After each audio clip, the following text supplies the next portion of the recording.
bir mamlakatda podshoh 1 yilgagina saylanar ekan. 1 yildan keyin uni bitta orolga olib borib tashlashar ekan.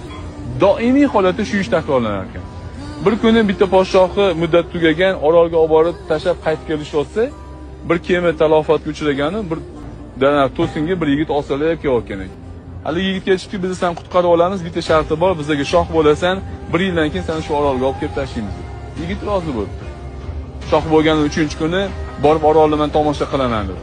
Kelsa orolda bo'rilar, sherlar yurganmish. Avvalgi podshohlarning jasadini yeb suyuklari qolib ketganmish. Yigit buyruq beribdiki, bu yoqda bitta qasr qurasadi. O'zini maoshini qisqartirgan holatda kelib, tez-tez xabar olib turar ekan.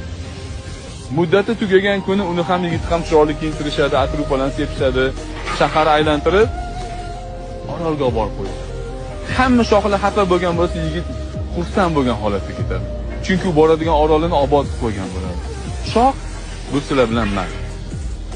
Muddat yo'q. Orol yo'q. Agar obod qilib qo'ysa, biz ham xursand bo'lgan holatda ketamiz.